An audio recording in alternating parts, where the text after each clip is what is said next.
Bapak, katanya Indonesia maju, kemiskinan berkurang, pengangguran berkurang. Indonesia mana yang Bapak maksud, Pak? Aku bilang ya sama Bapak, banyak rakyat yang punya tanah sawit puluhan tahun, tiba-tiba digusur demi PT besar. Kebun mereka dihancurin, dibilang ilegal. Rakyat diusir dari tanahnya sendiri. Padahal mereka cuma mencari hidup untuk menyekolahkan anak-anaknya. Tapi giliran PT besar datang, semua aparat langsung senyum. Izin langsung keluar. Rakyat Indonesia miskin bukan karena malas, Pak, tapi karena kami digilas oleh pemerintah. Gak habis pikir aku, Pak. Negara dengan sumber daya alam yang luar biasa masuk daftar negara termiskin di dunia. Tolonglah Pak, perbaiki Indonesia. Kalau nggak dengan Bapak, sama siapa lagi kami berharap? Kok jadi gini Bapak? Bapak Presiden kok jadi gini? Kok jadi nyinyir-nyinyirin rakyat? Bapak lupa, Bapak 3 kali kalah. Bapak lupa? Hah? Bapak lupa? Bapak kira Bapak menang kemarin itu karena Bapak terbaik? Karena Bapak cocok jadi presiden? Enggak. Karena rakyat kasihan. Diberikan Bapak kesempatan kali ini. Dan kebetulan saingan Bapak tidak begitu populer. Ada satu populer tapi salah partai. Jadi Bapak terpilih bukan karena Bapak hebat. Kasihan rakyat. Dan nyatanya pelajarannya adalah 3 kali Bapak kalah selama ini, harusnya Bapak kalah 4 kali. Karena apa? Hasilnya ini. Diberikan rakyat menjadi Presiden Republik Indonesia periode 2024 sampai 2029. Ini hasilnya. Indonesia gelap. Indonesia gelap. Kabur aja dulu. Hah? Begitu pidato seorang presiden di depan rakyatnya. Nyinyir kabur aja dulu. Netizen ingatkan Prabowo dulu pernah kabur. Presiden Prabowo Subianto selalu memilih jalur menuduh rakyat, bukannya menjawab kritik dengan argumen dan data. Tiap ada kritik disebut antek asing. Sekarang dibilang dibayar koruptor. Gaya penguasa jalim, bukan negarawan. Pernyataan Prabowo ini saat menghadiri Kongres Partai Solidaritas Indonesia (PSI). Saat itu dalam pidatonya Prabowo sebut Indonesia gelap, kabur aja deh, lu kabur aja lu, Indonesia gelap, ujar Prabowo dengan gayanya yang seperti mencemooh. Dan bibirnya menandakan menyinyir tagar tersebut.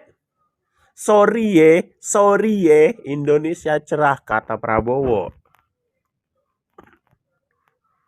Prabowo juga menuding ada orang-orang yang berperan sebagai orang pintar, berperan sebagai pemimpin, tapi yang disebarkan adalah pesimisme, kata Prabowo. Menurutnya, jika ada tagar kabur aja dulu, memang gampang bagi WNI tinggal di luar negeri. Menurut Ketua Umum Gerindra itu, koruptor-koruptor itu yang biayai demo-demo itu. Nah, sementara itu, warganet menanggapi nyinyiran Prabowo. Warganet menyebut lagi-lagi rakyat disuguhi presiden yang demen nyinyir pakai mulut dimonyong-monyongin kayak ibu-ibu rumpi. Warganet yang lain juga membalikkan ucapan Prabowo yang menuding sejumlah koruptor yang biayai aksi demo. Koruptor yang ini maksudnya Pak Presiden yang terhormat. Nah, netizen lain juga pernah mengatakan kabarnya Prabowo ini pernah kabur ke Jordan dan ambil kewarganegaraan di sana. Sekarang balik lagi ke Indonesia. Malah rakyatnya yang disindir-sindir.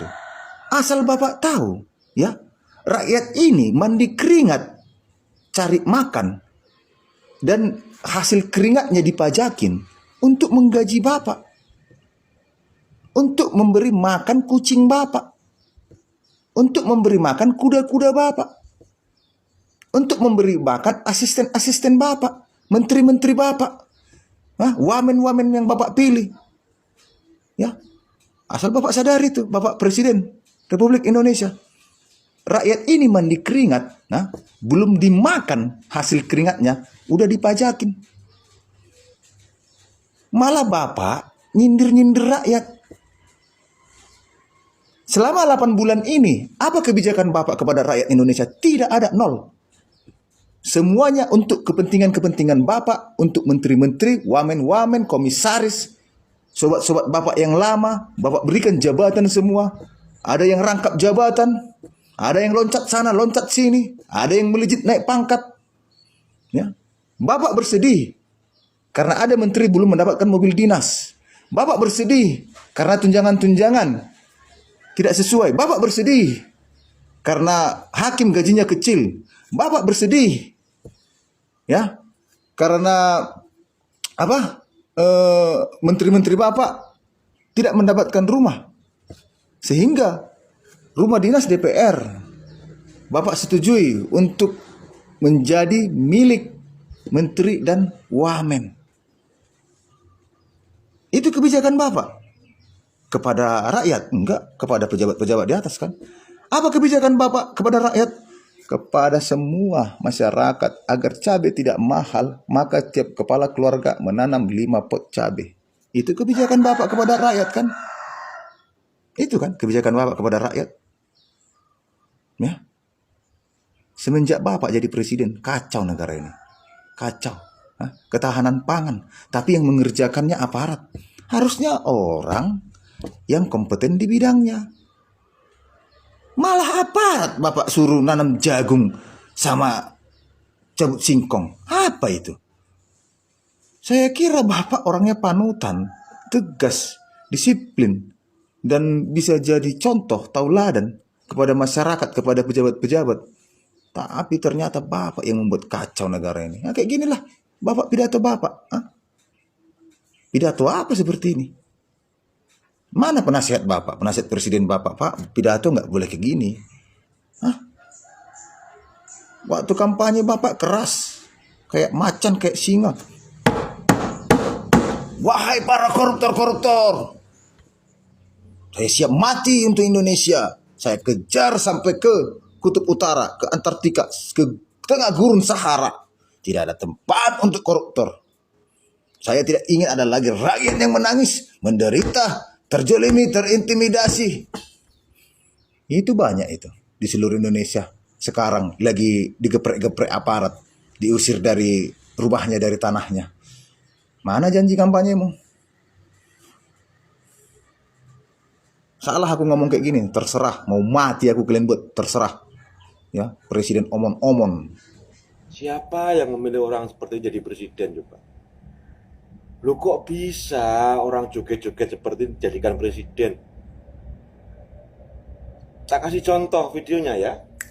Gajah! Gajah! Hidup Jokowi! Seharusnya jadi presiden itu kan punya gebrakan, punya sesuatu yang bisa membangkitkan semangat rakyat. Ini kan enggak. Begitu dilantik, pajaknya langsung dinaikkan. Data pribadi kita katanya akan dijual ke Amerika coba. Yang kemarin saat kampanye mengatakan akan memberantas koruptor. Setelah dilantik, bukan memberantas koruptor atau undang-undang perampasan aset koruptor, justru wacana merampas aset rakyat. Itu kan ada. Wacana dari menterinya Prabowo ini mengatakan tanah yang nganggur 2 tahun akan diambil oleh negara dan dikasihkan ke ormas. Semua kerusakan alam, sumber daya alam dikeruk. Lari semua ke luar negeri, juga diem. Kalau sudah seperti ini, siapa yang mau disalahkan coba? Memang kocak, cuma dagelan joget-joget gini dijadikan presiden gitu. Gimana?